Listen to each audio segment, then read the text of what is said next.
arrive. The man known to the Spanish only as El Cazador de Lobo, the wolf hunter, was determined to do so. A blue-eyed chameleon who spoke 7 languages fluently, he had easily passed as a stranded sailor in the pirate-infested stronghold of New Providence. From there, it was only a matter of time before one of the Dante ships had sailed into the harbour, and with a simple X, he had signed on as one of the crew. Getting on board one of the Dante ships had been easy. Staying on board without being discovered was one of his greater challenges.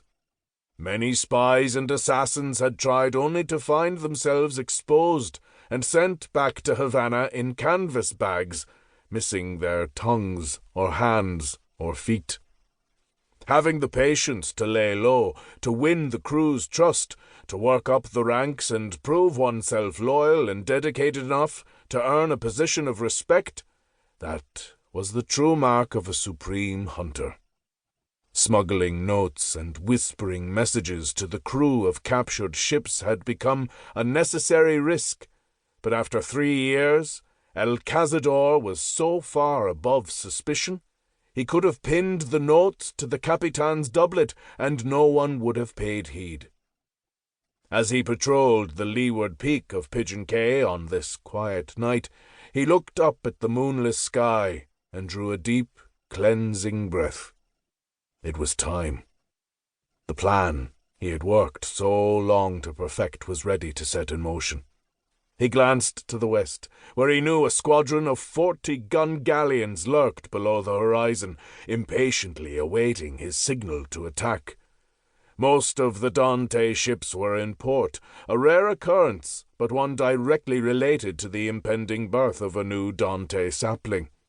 The only vessel missing was Jonas Dante's ship, the Tribute. Conditions could not be more advantageous, with the wind out of the west and the atoll itself acting as a breaker to calm the waters in front of the passage. El Cazador had passed along specific instructions, directions, and charts to guide the most novice helmsman through the reef and into the channel. Over the course of the past month, he had been surreptitiously sabotaging as many of the cannon that he could safely reach. For the past 5 nights, he had sent up a signal for the lurking Spanish warships to hold fast, but he had not sent it tonight. Instead, he had walked the perimeter of the crater, stopping to chat with each of the 14 sentries and share a mouthful of sweet, strong rum from the pipe he carried. All 14 had succumbed to the poison within seconds. Everything was ready. Everything was in motion.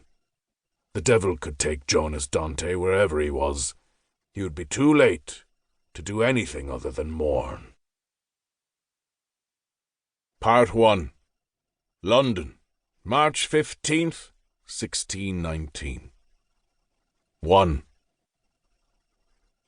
Jonas Dante would have stood out in a room crowded with nobles and courtiers even if he wasn't the only one with mud on his boots and a battered, sweat-stained tricorn on his head. A throwback in appearance and disposition to his grandfather, Jonas Spence. Dante's hair was as fiery as his temper, his jaw was square, his eyes were the colour of tarnished gold that could pierce through bullshit like a knife through lard. He was not concerned with appearances, shunning the quilted velvets and doublets embellished with gold thread that his younger brother preferred. His normal garb was a loose-fitting shirt and a weathered leather jerkin over plain breeches and tall black knee boots.